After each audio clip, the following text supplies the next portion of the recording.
Hello everybody and welcome back to my channel. So if you've not been here before, my name is Amanda. I have a suburban homestead where I practice permaculture here and I try to be as self-sufficient as possible.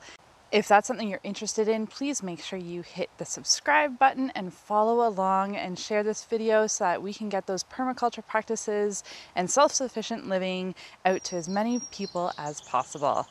So today I'd like to take you around my suburban homestead and show you how everything is growing here in the heat of summer, in the top of the summer months. Everything is doing fabulous. So I'll take you around now and show you. All right, so I'm back here by my pond. And this is where we have our hazelnut bushes. So here I've let the Queen Anne's lace grow. Queen Anne's lace is a wild carrot and it is the home and feeding ground for a lot of beneficial insects. So insects that will actually go for the bad insects like ladybugs and parasitic wasps and things like that. So I like to encourage that in my yard just to open up the ecosystem and biodiversity and that sort of thing. So here's my hazelnuts. When I first got these, they were just, a few inches tall. They were little babies. They were planted, I think, 3 years ago. So they come up to my chest now. So they're growing really well, but they're not producing anything yet. So hopefully, in the next few years, they'll produce anything. But if you guys are thinking of putting in any nut trees or things like that, it's definitely best to start early. Get them in as soon as you can. It does take a while for them to produce. All right, so in this area, I have a lot of my strawberries that are starting to take over, which is awesome. And as we go back in here, here's my Gumi plant. So this is my nitrogen fixer for this area. So this I put in for my hazelnut bushes, but also for a lot of the berry bushes that I have around here. So it's a bit jungle-ish, but like I've got Hascaps here. Obviously all my strawberries, those are my ground covers. And I've got high bush cranberry, which is like right there, elderberry, and some currants. So coming around here, I've planted alfalfa and clover in lots of different places. They're also for nitrogen fixing. I have a lot of native plants that grow in this area. So I love putting in my native plants. My last video was all on how native plants can affect the ecosystem and what benefits they have and why you should also be planting them. So this is our pond area. I feel like I need to pull out this duck's foot, at least some of it, because it might be suffocating my pond in there. So I am going to pick out some of this stuff, but there is, underneath all that, there is a pond. So normally we have lots of tadpoles and frogs and that sort of thing that hang out here, but I do think that it's kind of getting strangled out by all of this duckfoot. So I will pull that out. So something else that I did was I planted a rose. So I've got a rose on either side of this trellis here. So it actually bloomed for the first time this year, but it's going to grow up this trellis, and I've got one on the other side. So I've got a trellis here. And there's the other rose. So the hope is, there's one little rose hip, is that we'll get rose hips from these.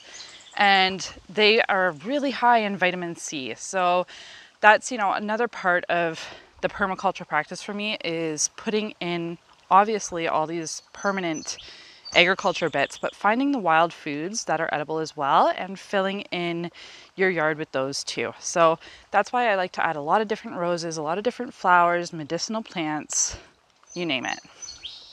So I do have boxes of strawberries here at the beginning. They're doing okay, but the soil that we filled these with, we had gotten a few years ago, and it was absolutely terrible soil. No nutrient value, would not hold water.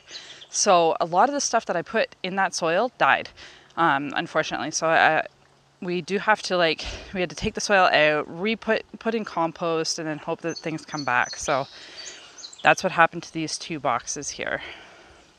This year I decided to do my potatoes in bags, or in grow bags, right? So I did this. I've never grown in grow bags before, but a lot of my potatoes ended up like really leggy. I don't know whether this is normal, whether people stake them up or not. I can show you after the ones that are on my patio, which are the same. They're just falling all over the place. So I did dig some up and they've produced some really lovely potatoes, but you know, they're just kind of all over the place here. Next to it, we have my garlic. This is, we're gonna pull this today because it's ready. You can see how the stalks are dying down here. So this garlic's ready to be taken out. I'll take you here to the back of the pond. We've got more Hass-Caps. These produced quite a bit this year, which was awesome because that's the first year we've really gotten a good harvest of Hass-Caps. So we've got a sea buckthorn here. That is for the nitrogen fixing qualities, as I do have a lot of elderberries. I have an eastern redbud. I've got apple trees back in here. I think there's 3 of them back in here somewhere, but they're fairly small, so you can't, once it grows up like this, you just cannot see them. So heading back over here. So we've got 2 more sections here with garlic. And then I've let a carrot seed here go to seed, or a carrot go to seed. You can see that it looks very, very similar to the wild carrot flower, the Queen Anne's lace, right? So this is actually a carrot that I've let go to seed. So once that's done blooming, it'll seed out and I'll get like 1,000 seeds from this. So it's really awesome. This is how you're able to save your own seeds. So I've done a whole video on saving seeds. I can link that below, but you can see how easy it is just to let something go a year and it'll create thousands of seeds for you. It's just, nature's so magical that way. So over here is our next little garden area. So I've got Josta berries and more Hass-Caps again. I have a couple of pear trees here. So I've got a dessert pear tree and a Korean apple pear tree, that one's there, and then another apple here in the middle. If I'm coming in this way, these are my hardy kiwis. So they bloomed this year, but the male did not bloom, so they ended up not getting pollinated, which I was really sad. But hopefully next year, I mean, that everything to do with planting and growing things, you just need so much patience to wait and see what you get. But my apples are doing lovely. I've struggled with some of these trees because these trees were actually ones that I got from Canadian Tire. They were in, you know, the bin. They weren't bare root, and so I planted them, and it's been a struggle to get them to grow and to produce anything. So I'm happy that this one's finally producing a little bit. Coming through here, we've got more elderberries. I actually have a few asparagus plants that are in here. It is quite the jungle at the moment. Here's my prize apple tree because it just produces like crazy and it doesn't seem like I have to do anything to it, which is amazing. So behind here are raspberry bushes, and we've kind of let them take over just because they've been producing so much. But we are going to cut them back because at this moment, like I can't get through on this path here. So I will take you on the other side. So going behind the chicken coop here, I've got my bin of potatoes and my nasturtiums. So I actually pulled from another bin and it looked really awesome. The potatoes were doing great. So I'm happy with how they are producing in here. So I'll probably do this again and see how they are next year. But we've got more raspberries coming along this path. So I do with my property, I just put food plants in everywhere because that way you're always getting food no matter what part of the season you're in, you're constantly getting food. So I've got a couple plums back here. This one doesn't have a lot of plums on it, but this one here, this one has a lot more. However, we have been getting a lot of windstorms, a lot of big storms coming through, and they've knocked a lot of plums off. So you can actually see the ground here where all those plums are. So unfortunately, I mean, that's just the way things go, but we'll leave those for the critters. And these, I think, will ripen up fairly soon and we'll have some fresh plums. All right, so coming back up this way, I've got another apple tree here that is finally producing. This is another one of my Canadian Tire buys. Finally producing. So this one has a decent amount of apples on it. So we're really, really excited to be getting lots of apples this year.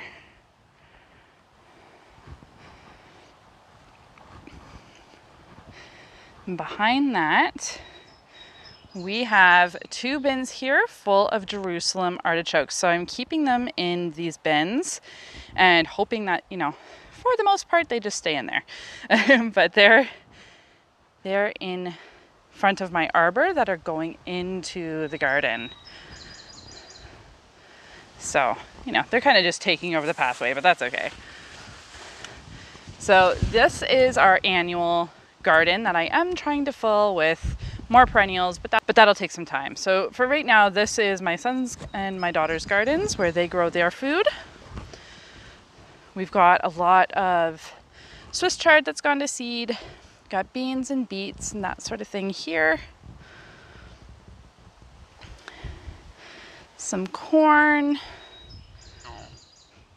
And then like potatoes and beans and beets and tomatoes. So kids are really proud of their garden. It's something that's really important, I find, is to teach your children how to garden, how to grow food, how to preserve that food, where their food comes from.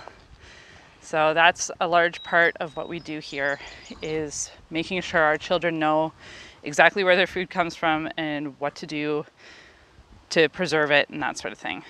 So this is our annual garden, but we do have sea buckthorn in here for the nitrogen fixing properties. We have smaller pear trees kind of peppered throughout here. At the beginning of the year, I put in some strawberries here, so I'm wanting these to kind of crawl around and grow throughout the garden and kind of be the undercover here. So beside our beans here, this is a horseradish plant. So this is a beautiful plant. It produces the most amazing smelling flower. I personally don't really eat horseradish, but I'm gonna dig this up and kind of move the horseradish around. The reason why I planted it was because we were dealing with potato bugs. And what I had heard was that horseradish plant will deter the potato bugs, so to plant it near your potatoes. So that's initially why I put this here, but I love it. It's just a lovely plant. We've got another sea buckthorn. This thing has grown like crazy. And it is right beside another pear tree here. Okay, and at the base, we have got squash growing. And then next to it, we have our tomatoes, some more apples, and beside that one, another sea buckthorn. So again, for the nitrogen fixing properties, the sea buckthorn has been put in here to help the pear trees, the apple trees, the bushes, that sort of thing in the soil. So that's why these guys are here. I'm still waiting for them to produce berries. I can't wait to see when they do that. That will be so exciting. All right, so coming around here, we do have more asparagus. Like I said, we are putting more emphasis on perennial gardening here, not just annuals. And what I had mentioned earlier about these raspberries, once again, my path has been taken over. So they will be chopped down. However, I'm just gonna kind of bushwhack through here. So this is muskmallow. I love letting this go because I think it is absolutely gorgeous. It is the native version of the hollyhock, basically. I know it does have edible purposes. I haven't quite gotten into that yet. I just love how it looks. I think it's beautiful. I have a lot of dill up here that I've let reseed because I love the smell of dill. I'm not really making pickles this year, but it's here. Beautiful, beautiful flower. So it's kind of interspersed with my tomatoes. We love having tomatoes, fresh tomatoes here. So that's what we've grown in this area. In the middle there, another pear tree. And then we've got some climbing beans as well. So beside this, I've got this ladder arbor, which I have in the past used for climbing beans, but this year I planted some more grapes. So we have seedless green grapes that we grow, and we also have the red seeded grapes. But I wanted more of the seedless green grapes, so I started to actually 4 more plants on this arbor. So that'll be fun. It'll be another couple years before we get anything, but that's okay. If you're looking to see how you can take one grapevine and turn it into many, I will link that video down below, because you can use cuttings and cultivate a number of different plants from those cuttings. So next to it, I've got another little hascap bush there. And then if we come through here, got more tomatoes. And then this lovely grapevine. So I'll take you here. Like, we have so many grapes growing this year. It is so exciting. So I have grapevines in many, many different places. So we are just inundated with grapes, which, I mean, I'm never going to complain about that because I love them. All right, so in the opening shot, you saw my peach tree, which for the first time is producing peaches, and they are almost ripe. I am just so excited. I'm so excited to try our fresh peaches for the first time. It's going to be fabulous. So we are on the patio, and I was talking about the potatoes in the grow bags. Look at what these guys have done. They are just all over the place. So I don't know, we'll see what they did when I dig them out, but if you guys have any tips on potatoes in grow bags, let me know. So this is just where I keep all my potted plants, all my peppers, herbs, that sort of thing. So I have Thai basil, regular basil. This wacky conglomeration is my food bank garden. So I am growing carrots, tomatoes, cucumbers, and, well, obviously nasturtiums in here, and all of this will be donated to the food bank. You can't even see the bricks anymore. It's taken over. So if I come over here, you guys can kind of see a little bit more of what's going on. I tried to tidy it up, but that's it. So that's our cucumber kind of growing up the tomato. These tomato cages are just, they're old and short, and they don't do well for the tomatoes that I plant. So I really do need to invest in better tomato cages next year. Turning around, these are all my pepper plants. So I had onions in that back container. But yeah, this is where we do all of our annuals, besides the annual garden, right? So we do a lot of them in containers, and I save the perennial plants for the yard. All right, so I've taken you out front. I'm going to show you guys the front food forest and what's going on in there. And that will be our food forest tour for the summer. So this grape plant was planted 4 or 5 years ago. It was our first ever grape plant planted, and it does awesome here. It has taken over this arbor. Oh. Hello. Show you guys all the grapes we've got going on in here. I don't always like walking through here because this is exactly where the spiders would like to hang out, but like, the grapes are everywhere.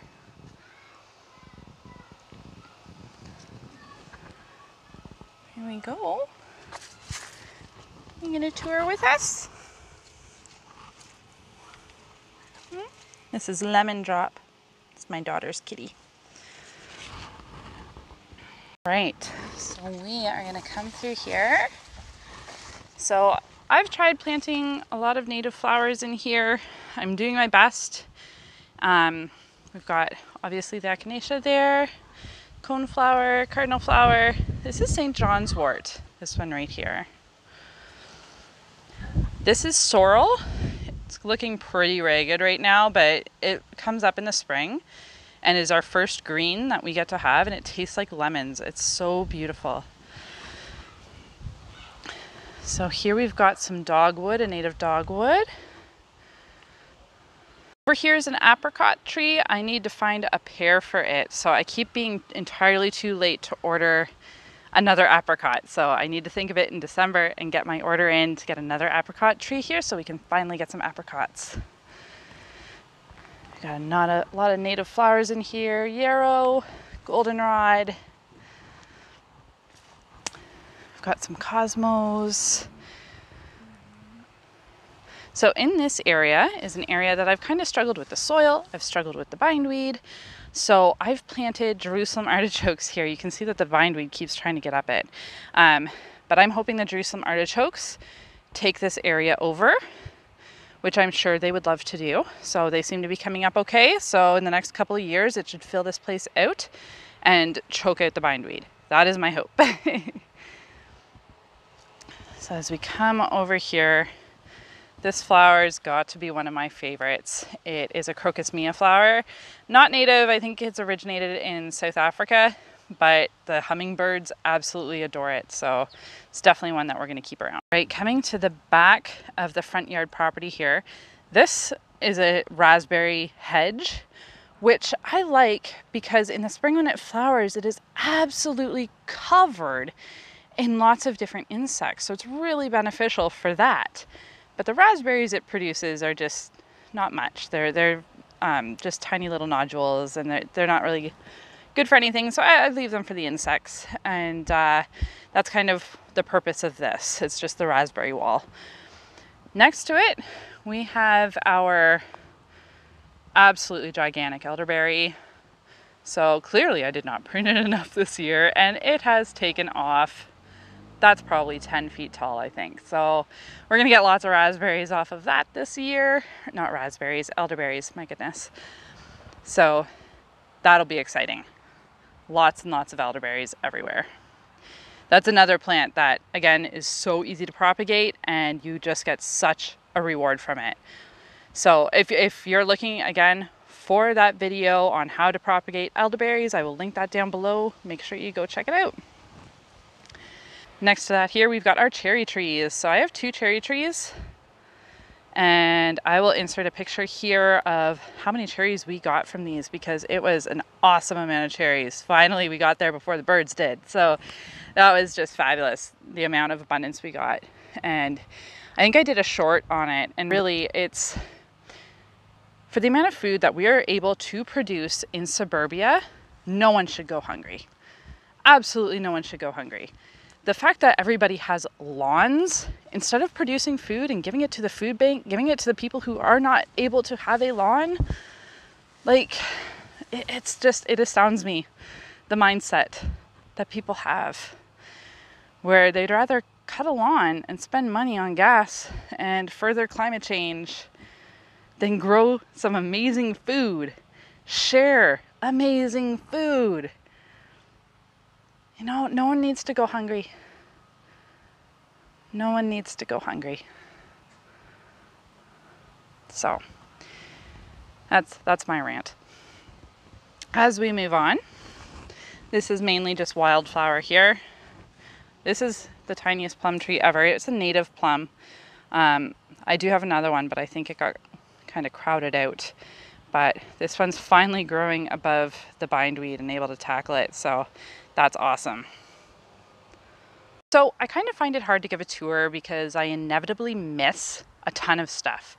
So I'm hoping between all the different tours I get it all in, but for the most part, that's the gist of what you can do in a suburban area with, you know, we've got a decent sized lot here, but even the smaller lots, you can do a lot with that. So make sure you're going out into the world and doing good things. Grow food, share it with others, and make a difference. I will see you all next time. Bye for now.